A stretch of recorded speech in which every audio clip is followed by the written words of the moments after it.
Shalom. Terima kasih buat worship leader, singer, dan pemain musik. Saya menikmati ibadah pada pagi hari ini Bapak Ibu sekalian. Ya, di dalam keletihannya saya, di dalam kelelahannya saya, ketika saya menyembah, saya memuji Tuhan. Tuhan menyegarkan saya Bapak Ibu sekalian. Ya, ini sesuatu yang tidak saya rencanakan, tapi itu di luar kendali saya dan di luar kendali manusia, di mana ya saya tadi malam harus jaga malam Bapak Ibu sekalian, karena saya masih punya orang tua. Ya, ayah saya masuk rumah sakit, sebenarnya sudah beberapa hari karena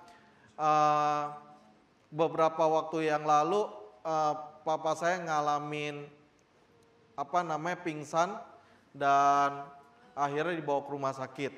Ya, memang saya tidak mendampingi papa saya untuk beberapa hari karena saya baru pulang dari luar kota, dan tadi malam itu giliran saya untuk jaga malam Bapak Ibu. Ya, nanti malam saya juga jaga malam, dan yang namanya jaga malam itu rasanya nggak enak ya Bapak Ibu ya.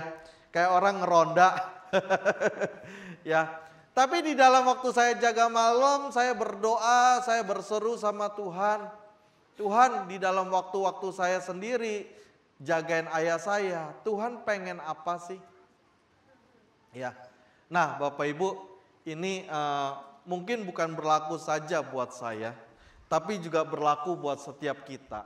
Ya, kalau hari ini Bapak Ibu kita sedang mengalami kondisi dunia yang tidak dalam keadaan yang normal, di mana ya suhu udara di dunia ini sedang mengalami yang namanya penurunan suhu.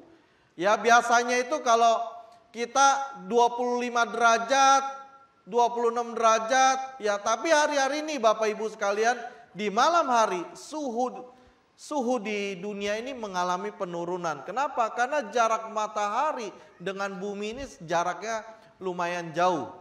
Ya, dan ini yang bisa mengakibatkan banyak orang yang mengalami sakit penyakit, mereka mengalami komplikasi, dan banyak mereka yang masuk rumah sakit Bapak Ibu sekalian.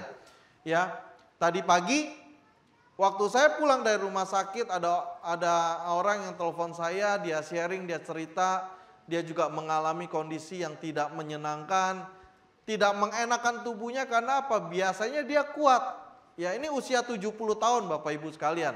Dia kuat tapi beberapa hari ini ngalamin drop. Karena apa? Ya, tanpa disadari bahwa atmosfer dunia ini sedang mengalami penurunan. Tapi di sisi lain Bapak Ibu sekalian, apa yang terjadi? Ya, banyak kondisi ekonomi dunia ini sedang bergejolak.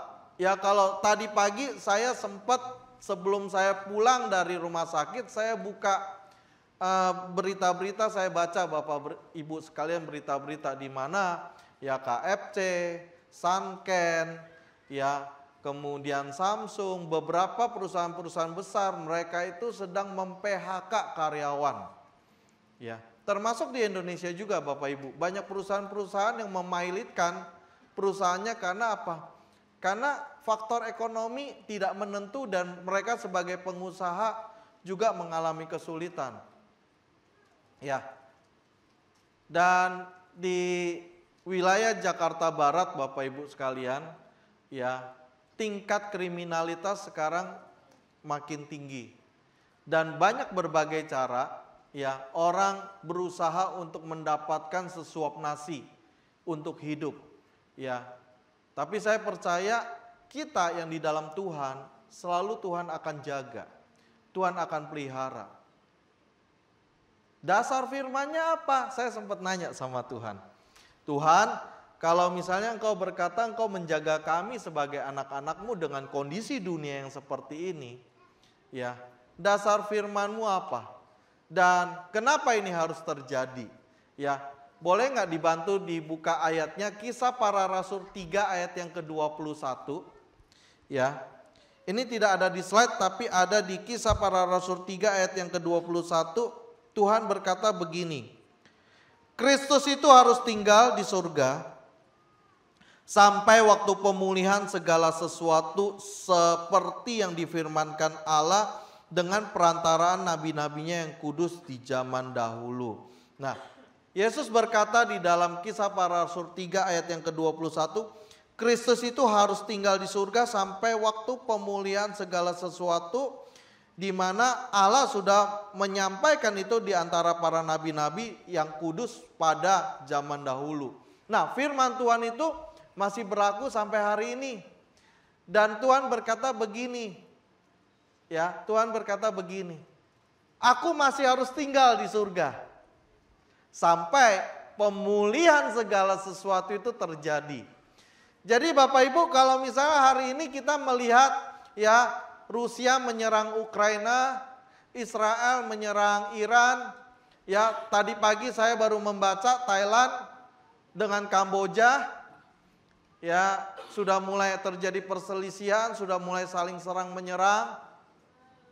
Saya percaya penggenapan firman Tuhan sedang terjadi. Untuk apa? Pemulihan segala sesuatu. Ya. Apa yang dipulihkan? Tuhan mau memulihkan setiap hati manusia yang tidak mencari Allah. Tuhan mau membuat setiap hati manusia, ya setiap mulut itu mengaku bahwa Yesus adalah Tuhan. Dan ini harus terjadi Bapak Ibu sekalian. Waktunya sudah tidak panjang, waktunya sudah sangat singkat. Dan Tuhan mengingatkan kepada saya, tuaian sudah banyak. Tapi pekerja Tuhan sangat sedikit. Ya, kemarin saya sempat ngobrol dengan Pak Aswin. Ya, saya berbicara tentang tuaian dan saya melihat Bapak Ibu sekalian waktu saya ngobrol dengan Pak Aswin. Saya melihat ya gereja ini itu gereja misi. Ya.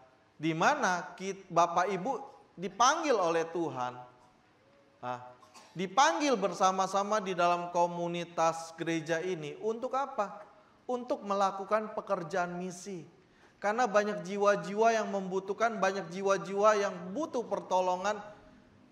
Dan jiwa-jiwa ini diperkenalkan lewat pelayanannya kita dan banyak orang yang akan mengaku Yesus itu adalah Tuhan dan Juru Selamat.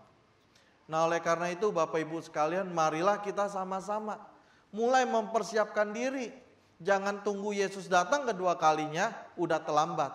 Tapi mulai saat ini Bapak Ibu bergandengan tangan melakukan pekerjaan Tuhan. Nah oleh karena itu kita harus membangun hidupnya kita sebagai manusia Kristus Bapak Ibu.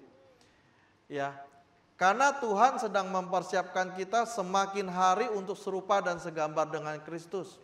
Nah saya ingin menyampaikan ada 10 kunci bagaimana kita bisa menjadi manusia Kristus. Ya, waktu saya mempersiapkan ini, waktu saya membuat materi ini Bapak Ibu sekalian, ya Tuhan mengingatkan saya karena ini adalah materi disertasi saya, ya yang saya buat untuk berbicara bagaimana setiap manusia bisa mengalami ketaatan bersama Tuhan. Tapi dari disertasi saya, ketika saya membuat, ternyata ya ayat firman Tuhan yang sudah dibuat 2000-3000 tahun yang lalu, yaitu masih berlaku sampai hari ini. Nah saya buatkan menjadi 10 kunci bagaimana setiap kita itu bisa mengalami manusia Kristus. Kenapa? Ya, karena kita itu harus bisa menjadi representatif, artinya kita harus bisa menjadi etalase kepada dunia ini bahwa kita ini adalah ya gambaran Kristus. Jadi hari ini Bapak Ibu kalau kita kemana-mana ya orang lihat kita itu etalasenya Kristus. Orang lihat kita itu etalasenya surga. Kalau mereka melihat kita etalase surga tapi penampilan kita, kehidupan kita tidak menampilkan kehidupan Kristus, bagaimana mungkin kita bisa jangkau jiwa-jiwa? Bagaimana mungkin orang bisa diselamatkan? Ya, pekerjaan saya ini sebagai konsultan dan sebagai konselor Bapak Ibu sekalian. Kenapa? Saya memberikan diri saya untuk aktif dan terlibat di bidang konsultan dan konselor. Karena disinilah saya bisa membawa gereja kepada banyak orang. Saya sebagai konsultan di perusahaan, saya sebagai konsultan di beberapa industri, pabrik Bapak Ibu. Saya punya kesempatan untuk ngajarin. Saya punya kesempatan untuk membagikan nilai-nilai. Nah, waktu saya mempunyai kesempatan untuk membagikan nilai-nilai, membagikan prinsip-prinsip teori pengajaran, saya selalu menyelipkan firman Tuhan. Untuk apa? Mereka tahu firman Tuhan itu berkuasa. Tapi bahasa firman Tuhan saya buat dengan bahasa profesional Bapak Ibu. Sehingga setiap mereka mendengar, mereka menghidupi dan mereka mengamini. Tinggal saya nggak tahu kapan mereka bertobat, tapi saya percaya firman Tuhan yang sudah disampaikan tidak akan pernah kembali dengan sia-sia. Ya. Dan saya punya klien Bapak Ibu di Cirebon. Kalau Bapak Ibu tahu Cirebon itu adalah kota santri. Ya, saya mendampingi, mementoring satu sekolah. Ya, saya dan tim saya mementoring sekolah tersebut 19%. Ya, sekolah tersebut guru-gurunya itu adalah yang ngajar bukan dari kalangan Kristen tapi dari saudara sepupu kita. Tapi ketika kami mentoring mereka, kami melatih mereka, puji Tuhan, mereka itu menerima apa yang kami ajarkan. Dan mereka mengikuti, menghidupi nilai-nilai tersebut. Saya dapat klien lagi Bapak Ibu. Bulan lalu di daerah Jawa Timur, Mojokerto. Ya. Waktu saya nyampain tentang training, ownernya datang sama saya dan berkata begini, Pak, boleh enggak untuk batch berikutnya, ya, Bapak ngajarin training kepada kami, jangan cukup profesional aja Pak, selipin Pak, materi-materi yang lainnya pemulihan, materi hati Bapak, materi hati nurani, materi destiny, materi pemulihan, pelepasan Pak kalau bisa dimasukin. Bisa bayangin Bapak Ibu waktu diminta sama ownernya, saya agak ragu karena semuanya itu bukan orang Kristen. Tapi waktu ownernya berkata, udah Pak, atur aja, bikin aja materinya, nanti Bapak akan lihat bagaimana saya bicara dengan mereka. Ya, boleh Pak, Bapak jadi contoh dulu. Ya, jadi waktu ownernya ngomong Bapak Ibu sekalian, itu radikal banget waktu dia ngomong. Dia menyampaikan dengan berani dan dia berani berkata Yesus adalah Tuhan. Dia berani berkata bahwa segala sesuatu yang dia alami itu karena Yesus. Dan semua yang mendengar mereka menerima. Akhirnya tidak membuat saya jadi takut, membuat saya jadi berani Bapak Ibu. Nyampein firman Tuhan dengan training-training yang saya bagikan dan banyak mereka yang mengalami perubahan dan pertobatan Bapak Ibu. Ya, ternyata tuayan banyak. Mereka haus, tinggal pekerjanya yang turun untuk menjangkau jiwa. Nah, itu bisa terjadi kalau kita semua itu ya membangun hidup kita sebagai manusia Kristus. Oke, saya langsung masuk poinnya Bapak Ibu sekalian, ya. Bagaimana kita bisa menjadi manusia Kristus? Yang pertama, saya mengambilnya dari 10 Taurat Tuhan, di mana Tuhan memberikan kepada bangsa Israel pada waktu itu. Tapi itu masih berlaku sampai hari ini. Sekalipun Yesus sudah berkata, aku datang bukan untuk meniadakan Taurat, tapi untuk menggenapi Taurat. Ya, jadi Taurat Tuhan waktu zaman bangsa Israel keluar dari Mesir itu masih berlaku sampai hari ini. Karena Yesus sudah menggenapi, tinggal kita mengimplementasikan dalam kehidupan kita sehari-hari dengan kasih karunia dari Tuhan. Nah, yang pertama bagaimana kita bisa menjadi manusia Kristus? Ya, yang pertama kita harus memiliki kesetiaan mutlak kepada Tuhan. Karena di dalam Keluaran 20 ayat yang ketiga, jangan ada padamu Allah lain di hadapanku. Ya, Tuhan mengingatkan kita. Apakah kita hari ini masih kita menyembah Yesus sebagai Tuhan dan Juru Selamat? Sebagai satu-satunya Tuhan? Atau kita sudah punya Allah lain di dalam hati kita? Allah lain tuh banyak loh Bapak Ibu sekalian. Ya. Handphone kita itu sudah bisa menjadi Allah lain selain Kristus. Ayo, saya mau nanya Bapak Ibu, kita berhitung ya, jujur-jujuran. Karena kalau Bapak Ibu nggak jujur, saya bisa tahu Bapak Ibu jujur atau tidak jujur. Ya, ya. Ayo, sehari berapa banyak kita memegang handphone, membuka Instagram, membuka TikTok, ataupun membuka hal-hal yang sosial media yang ada di handphone. Berapa banyak kita membuka handphone kita dalam sosial media, jumlahnya lebih sedikit daripada kita membuka firman Tuhan. Ayo. Apakah kita membuka sosial media lebih sedikit daripada kita membuka firman Tuhan, atau firman Tuhan lebih sedikit daripada kita membuka sosial media? Ayo. Ya. Nggak usah dijawab Bapak Ibu, mari kita coba cek diri kita. Kalau handphone ini sudah menjadi Tuhan atas hidupnya kita, bahwa doa, baca firman Tuhan itu nomor 2, ataupun itu penting tapi itu tidak terlalu banyak daripada kita membuka TikTok, marilah kita bertobat. Karena hari ini Bapak Ibu sekalian, ya, Tuhan kita itu sudah banyak digantikan dengan hal-hal yang teknologi sekarang. Ya, saya menyadari Bapak Ibu sekalian, ya, ketika saya menggunakan handphone saya, ya sekarang sudah banyak jenisnya, sudah makin canggih. Ya, baru keluar handphone Samsung yang terbaru, yang Fold, yang kalau dibuka itu udah langsung ada gambarnya. Nah, kita selalu diperhadapkan dengan sesuatu yang lebih menarik dan bisa membuat kita lupa sama Tuhan. Ya, ini salah satu contohnya. Ada contoh-contoh yang lainnya Bapak Ibu sekalian. Pertanyaan saya adalah gini.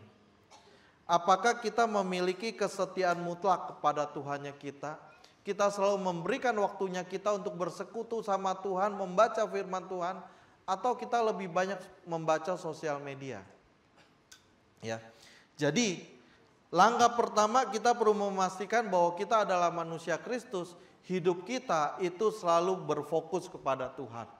Kalau kita sudah fokusnya kepada Tuhan, cuma tinggal berapa persen, bertobatlah Bapak Ibu sekalian. Ya. Yang kedua, ya, marilah kita punya integritas dalam perkataan dan tindakan. Hari ini Bapak Ibu, perkataan kita itu dilihat orang. Tindakan kita juga dilihat orang. Dan hari ini Bapak Ibu, perkataan kita, tindakan kita yang salah sedikit saja, itu sudah bisa dipidana. Ya, apalagi lagi viral sekarang, ya. Nggak boleh nyanyi lagu-lagu pop, ya. Di acara kondangan, di acara di kafe, di segala macam. Yang lagi jadi masalah nih di Megacuan di Bali nih Bapak Ibu, masuk ranah pidana. Karena apa? Mereka menyalahi hak cipta, mereka nggak bayar hak cipta, dan ini akhirnya jadi masalah di semua ya bisnis-bisnis yang mereka menyetel lagu-lagu pop yang versi Indonesia. Ya, bahkan sampai ada seorang trainer berkata begini, "Pak, saya kalau sebagai trainer suka lagi jam istirahat, lagi jeda, itu lagu pop tak munculin, tak perdengarkan.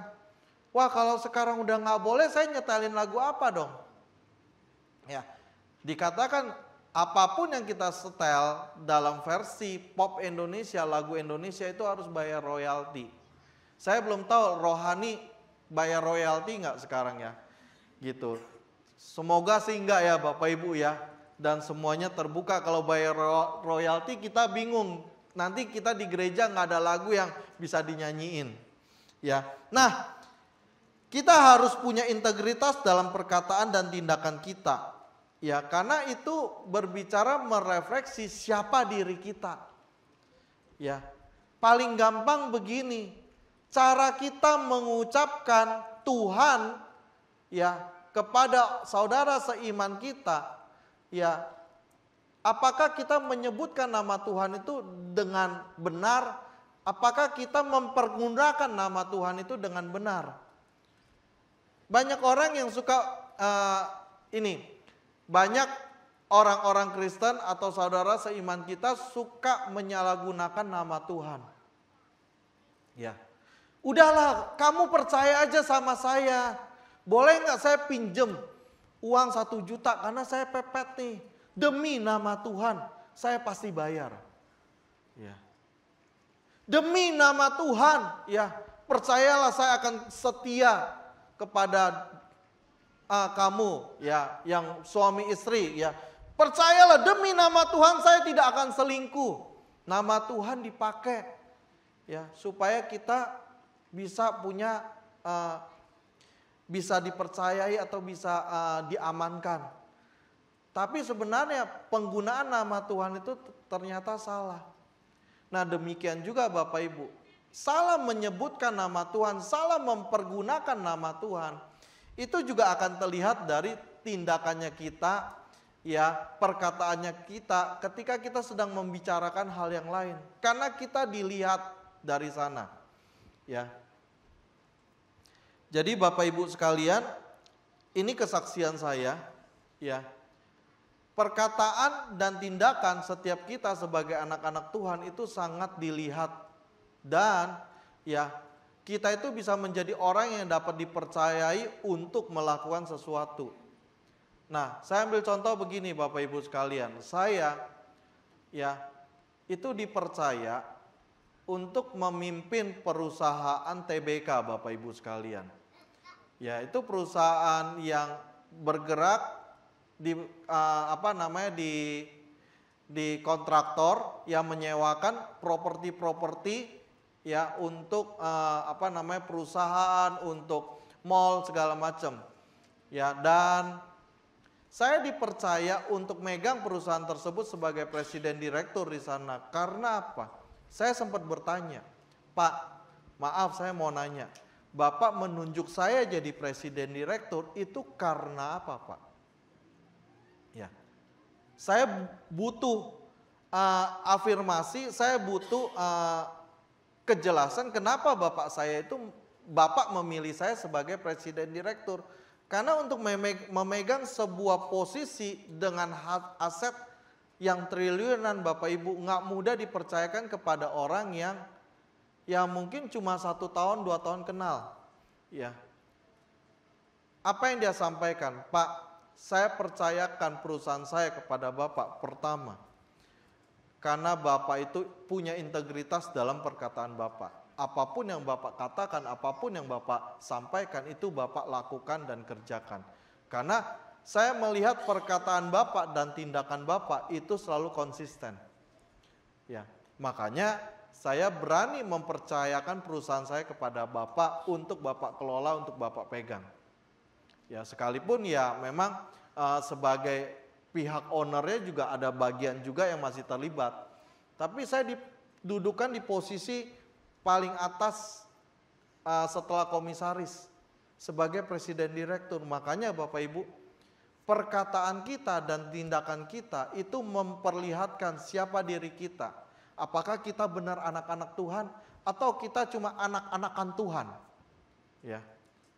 Beda ya anak-anak Tuhan sama anak-anakan Tuhan. Ya.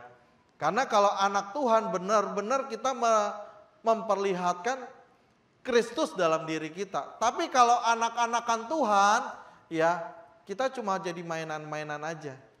Ya. Dan Tuhan juga dipermainkan. Oke. Itu yang kedua. Yang ketiga, firman Tuhan berkata begini. Ya. marilah kita juga punya tanggung jawab khusus Bapak Ibu yang sudah menikah. Dan juga yang belum menikah ini juga penting. Ya, Keluaran 20 ayat yang ke-12, hormatilah ayahmu dan ibumu. Ya, supaya apa? Panjang umurmu di muka bumi ini. Ya. Apapun yang kita kerjakan Bapak Ibu, hormat sama yang lebih tua, itu hukumnya berlaku sampai kapanpun juga. Jadi kita sebagai anak Tuhan, jangan sekali-kali kita nggak uhau sama orang tua. Apalagi sama yang lebih tua. Ya, apalagi Bapak Ibu sebagai jemaat di gereja ini, ya nggak uhau dengan Pak Muksin, bahaya Bapak Ibu. Uhau itu hormat. Ya, uhau itu hormat, uhau itu hormat kepada orang yang lebih tua dan kita segan kepada mereka, ya karena kehidupan mereka yang benar dan tulus Bapak Ibu. Nah, itu yang kita perlu lakukan. Jangan kita itu Pak Muksin mah cuma pendeta doang. Saya hormat sama dia kalau hari Minggu aja, kalau hari biasa, kalau hari lain maaf katalah saya bodoh amat gitu. Ya. Kalau misal sampai itu terjadi Bapak Ibu, bahaya. Apalagi kalau kita nggak hormat sama hamba Tuhan. Berkat kita bisa terhalang. Ya. Nah, yang lebih parah lagi kalau kita punya orang tua. Nah, buat setiap anak-anak muda, ya, kalau kita masih punya orang tua, hormatilah orang tua kita. Karena apa? Umur panjang kita itu di tangan mereka. Ya, umur panjang itu bukan umur kita 100 tahun, 200 tahun, enggak. Tapi umur panjang itu berbicara hidup kita itu sejahtera. Ya, berkat-berkat kita itu melimpah ketika kita hormat sama orang tua. Ya. Nah, ini antara percaya dengan tidak percaya Bapak Ibu, ya. Saya tahun 2002 saya menjaga mama saya yang mengalami stroke sampai dia akhirnya dipanggil Tuhan. Dan hari ini saya juga memberikan waktu saya untuk menjaga papa saya. Bukan berarti saya hanya menjaga mereka pada waktu sakit, tapi hari-hari lainnya juga saya tetap kunjungan, saya ngobrol dengan orang tua saya, dan saya uhau sama mereka. Apa yang terjadi Bapak Ibu sekalian? Saya ketika melihat, saya melakukan itu, berkat Tuhan itu melimpah buat hidup keluarga saya. Ya. Harta nggak banyak Bapak Ibu. Saya katakan kami nggak punya harta yang banyak. Tapi kami sehat. Kami hampir di dalam kehidupan kami itu tidak pernah yang namanya ke dokter. Ke dokter ada kalau memangnya sakitnya sudah agak parah. Ya biasanya karena flu, karena masuk angin yang sudah berkepanjangan baru ke dokter. Tapi di lain itu kami itu hampir jarang sekali sakit Bapak Ibu. Termasuk anak-anak kami hari ini. Mereka tetap sehat, mereka tetap sejahtera. Yang kedua, ya, saya ini dari saya kecil sampai hari ini Bapak Ibu, sangat-sangat tidak pernah beli baju. Ya, jadi baju saya itu awet. Jadi saya ngerti, ya kenapa bangsa Israel itu dari perjalanan Mesir sampai masuk tanah Kanaan bajunya awet-awet. Karena apa? Karena dipelihara oleh Tuhan. Jadi semakin kita menghormati orang tua, semakin kita hormat dengan pasangannya kita, ya hormat dengan suami kita di dalam keluarga, maka ya berkat Tuhan itu turun dan mengalir dalam hidup kita. Oke, yang keempat, ya ini berlaku juga buat para suami istri dan juga buat setiap anak-anak muda. Ya dikatakan di dalam Keluaran 20 ayat yang ke-14, jangan berzina. Berzina di sini bukan hanya berzina ketika mereka menjadi pasangan suami istri. Tapi berzina kalau buat setiap kita yang masih single itu namanya perbuatan cabul. Ya. Jadi berzina ini bukan hanya berlaku untuk mereka yang sudah menikah, tapi juga berlaku buat setiap kita yang masih single, jangan kita berbuat cabul. Ya, memikirkan hal-hal yang najis, memikirkan hal-hal yang kotor, itu perbuatan cabul Bapak Ibu sekalian, buat yang single. Yang menikah, ya jangan memikirkan hal-hal yang lain ketika kita sedang dengan pasangan kita. Ya, jangan kita lagi makan dengan istri kita, tapi yang kita lihat mukanya itu adalah mukanya siapa ya? Luna Maya. Ya. Terus mukanya siapa lagi? Ya. Muka-muka ya, saya kan ngetes nih, ada nggak yang ngomong gitu ya? Ya. Jadi Bapak Ibu sekalian, hormatilah yang namanya buat suami istri, hormatilah ranjang pernikahan kita. Ya, semakin kita jaga dengan kekudusan, maka pernikahan kita akan semakin luar biasa. Buat anak-anak muda mau pria maupun wanita, ya kalau belum waktunya untuk pacaran, jangan pacaran dulu. Kenapa? Kalau pacaran itu ngabisin duit Bapak Ibu. Ya.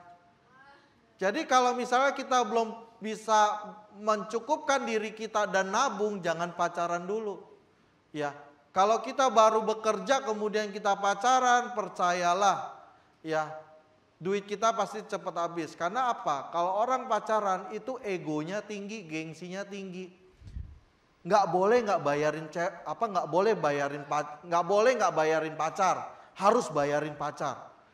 Ya, jadi mesti rogo kanan, rogo kiri buat kasih makan pacarnya, ya untuk jalan-jalan segala macam.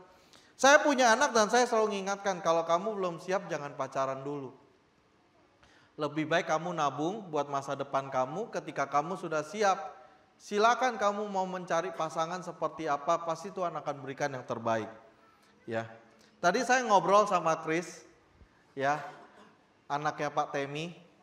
Ya, saya ngomong, Chris, dulu saya di tahun 2005, saya itu terlibat di dalam kegerakan anak-anak muda, pelayanan anak-anak muda. Dan kami itu selalu bikin kesepakatan, komitmen bersama yang kami sebut namanya cincin Parthenos. Cincin Parthenos itu adalah cincin keperjakaan.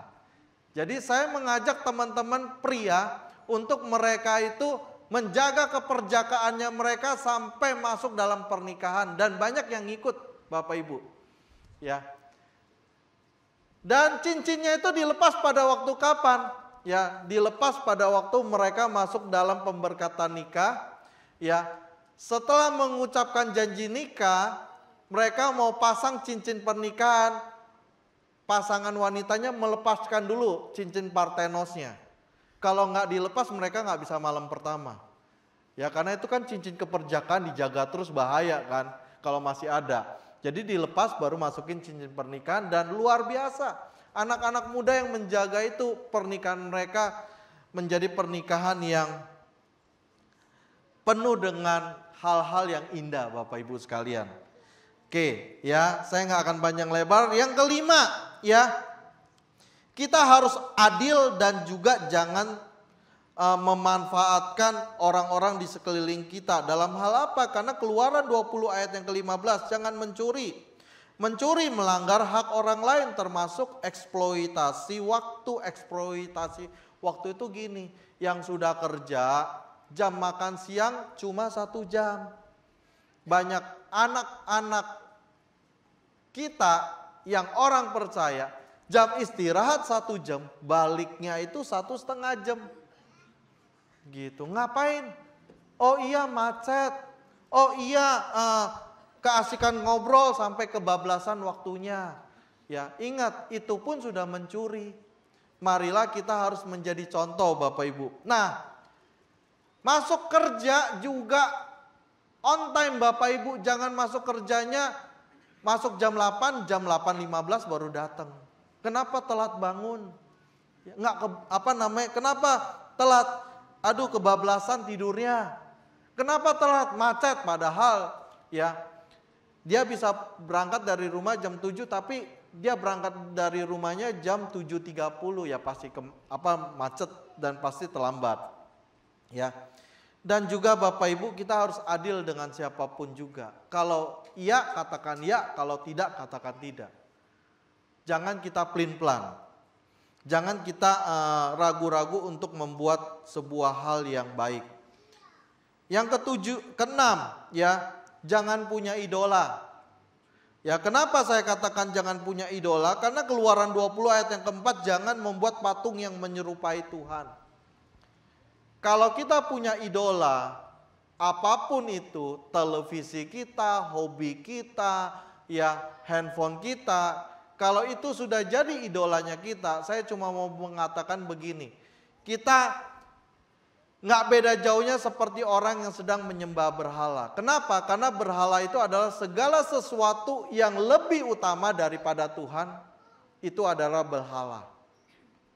Jadi, kalau hari ini kita kemana-mana membawa Alkitab, kita kemana-mana membawa handphone, kalau kita lupa sama handphone, kita suka berkata mati gua nggak bisa hidup, nggak bawa handphone. Ada yang pernah ngalamin kayak gitu? Ya ada Bapak Ibu, sampai saya bilang dia lupa bawa handphone, mati gua nggak bisa apa-apa lagi deh.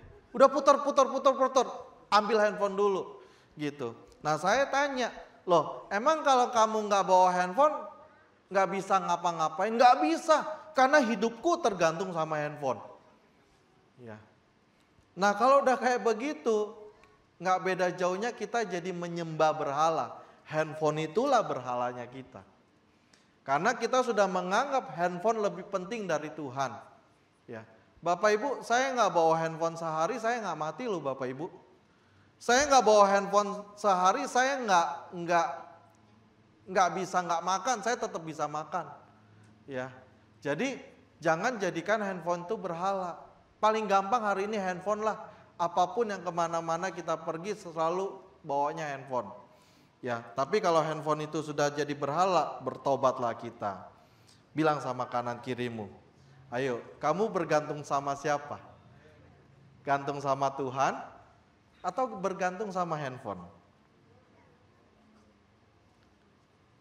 Oke, yang ketujuh, ya. Marilah kita terus memberikan pengampunan dan juga kita bertobat. Kenapa? Karena kita harus menjadi orang-orang yang jangan mengucapkan saksi dusta. Ya, ini ayatnya kayak salah. Ya, jadi Tuhan mengajarkan kita kalau jadi orang itu bicara apa adanya, jangan ada dusta di antara kita. Ya. Kalau kita sering menyembunyikan sesuatu, itu akan membuat orang jadi curiga. Ya, ibu-ibu, kira-kira apakah suamimu jujur apa adanya? Atau dia banyak menyembunyikan sesuatu? Demikian juga sebaliknya. Suami-suami, apakah istrimu ngomong apa adanya atau ada yang disembunyikan? Ya. Buat yang single-single juga sama. Kita harus jadi orang yang apa adanya. Kita harus ngomong, jangan sampai ada dusta. Tapi jangan juga kalau ngomong itu terlalu polos juga. Karena kalau terlalu polos, ya artinya gini, mesti memahami yang saya maksudkan. Jangan ngomong itu tidak ada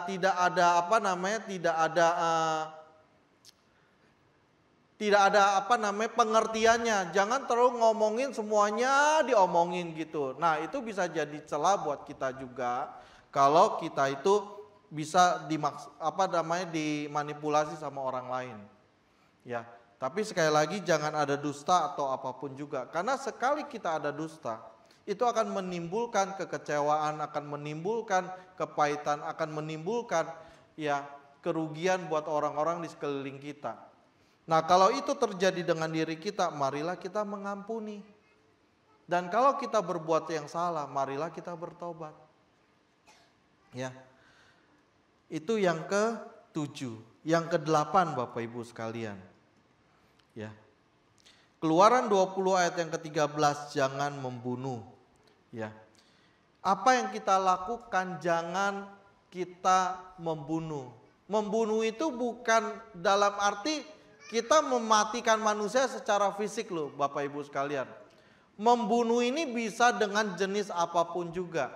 Paling gampang membunuh itu adalah kita mematikan potensi orang-orang di sekitar kita. Ya. Kalau kita berkata begini, ya maaf ya aku ambil contoh ya Chris ya, gitu. Saya cuma ngobrol dan ingat namanya Chris. Kalau saya berkata begini, Chris, kamu itu ganteng tapi gobloknya minta ampun.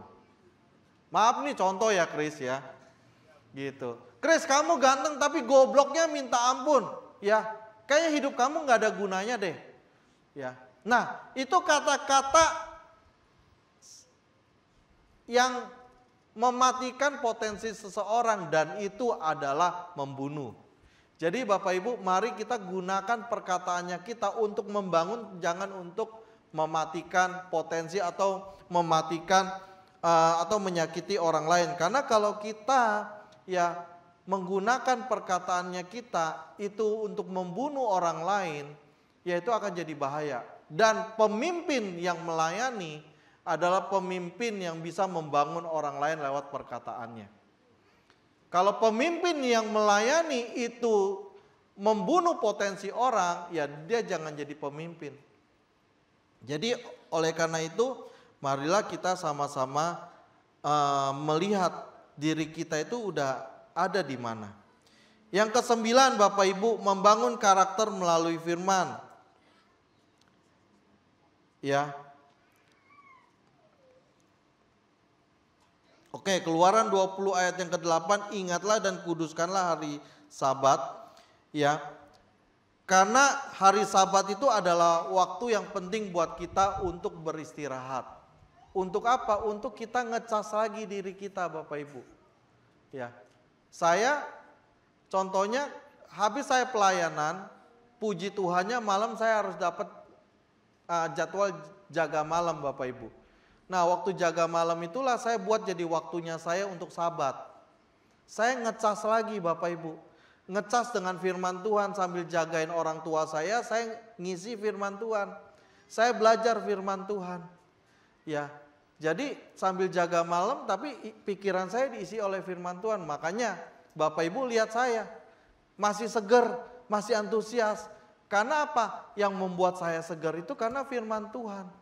Karena saya menyabatkan diri saya, memulihkan tenaga saya, dan firman Tuhan itu menolong saya.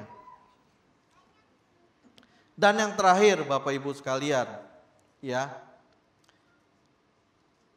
dari 10 Taurat firman Tuhan, Tuhan mengajarkan kepada kita, ya jangan mengingini milik sesamamu, ada di Keluaran 20 ayat yang ke-17. Dan itu berbicara tentang jangan kita ambil atau kita mengingini barang orang lain, tapi kita juga harus belajar untuk mempersiapkan sebuah legacy atau sebuah warisan buat generasi kita, buat orang-orang di sekeliling kita. Ya, kalau kita bisa memberikan itu, kita bisa melakukan itu, Bapak Ibu sekalian, itu sama saja ya kita memberikan hal yang baik, hal yang luar biasa. Dan di dalam ayat firman Tuhan ini, warisan yang kita wariskan itu bukan warisan harta. Tapi warisan yang kita bagikan itu adalah warisan iman kita. Bapak Ibu yang sudah punya anak, ya, apakah kita selalu menceritakan iman kita kepada mereka? Apakah kita selalu menceritakan tentang mujizat-mujizat Tuhan, kebaikan-kebaikan Tuhan yang kita alami kepada anak-anak kita? Nah itu adalah warisan iman. Dan apakah kita juga mengajarkan tentang nilai-nilai kepada orang-orang di sekeliling kita?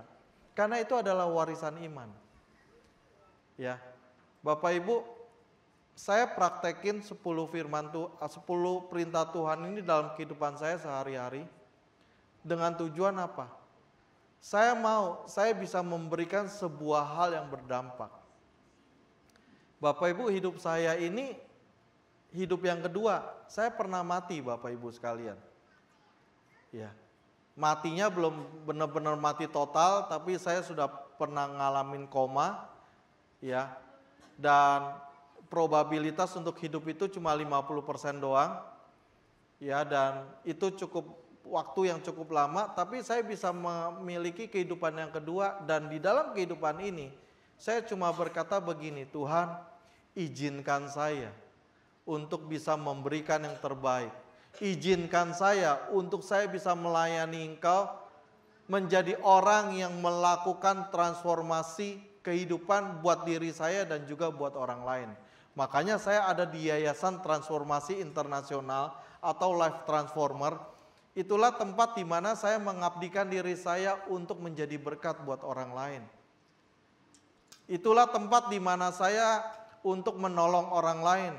Ketika ada mereka yang ingin kuliah tidak bisa punya dana untuk kuliah, saya di yayasan kami beasiswain mereka. Tapi kuliahnya Bapak Ibu, kuliah yang sekarang ini yang kami danai adalah kuliah beasiswa untuk kuliah di STT. Jadi kalau Bapak Ibu yang ingin jadi hamba Tuhan, monggo ya, boleh hubungi saya. Tapi pasti nggak langsung serta-merta karena tim saya yang di yayasan akan cek and recheck juga. Ya, kami sudah mendanai cukup banyak hamba-hamba Tuhan yang kuliah yang nggak punya dana, termasuk dari Indonesia Timur, itu yang saya lakukan. Ya, dan yang paling akhir yang kami lakukan adalah pelayanan kedukaan Bapak Ibu. Nah biasanya kami melayani kedukaan kalau misalnya tidak ada gereja, tidak ada organisasi yang mau melayani ibadah tutup peti. Nah kami yang layani, termasuk kalau nggak ada dananya untuk mereka dikubur di liang lahat, kami yang carikan dana, kami yang beli kuburannya supaya mereka bisa beristirahat dengan tenang. Nah itu pelayanannya kami Bapak Ibu. Jadi saya mengabdikan diri saya di Yayasan Transformasi Internasional supaya apa? Supaya setiap orang bisa menerima manfaatnya dan saya mau menjadi etalasenya Kristus, di mana orang bisa kenal Kristus lewat apa yang saya lakukan, apa yang saya hidupi. Nah, saya mau ajak Bapak Ibu sekalian, marilah kita sama-sama menjadi manusia Kristus. Karena gereja ini Tuhan akan pakai dengan luar biasa. Dan kita tidak akan menjadi orang-orang yang luar biasa yang bisa menjangkau jiwa-jiwa kalau kita nggak bisa menjadi etalasenya Kristus dalam kehidupan kita. Kita mau Lukas 2 ayat yang ke-52 itu terjadi, di mana dikatakan Yesus pada waktu itu disukai oleh Tuhan dan disukai oleh manusia. Nah marilah kita juga sama-sama, kita disukai oleh Tuhan, disukai oleh Yesus, kita juga disukai oleh manusia. Kalau kita sampai nggak disukai oleh manusia, kita perlu bertanya, ada apa? Jangan-jangan kita juga nggak disukai oleh Tuhan. Ya, itu salah satu tolak ukur bahwa kita itu adalah manusia Kristus. Semakin kita disukai oleh orang, banyak orang datang, konseling, ngobrol, sharing sama kita, berarti kita tahu Tuhan ada di dalam diri kita dan kita adalah orang-orang yang menjadi etalasenya Kristus. Mereka bisa melihat Tuhan dalam hidupnya kita. Mari Bapak Ibu kita berdoa.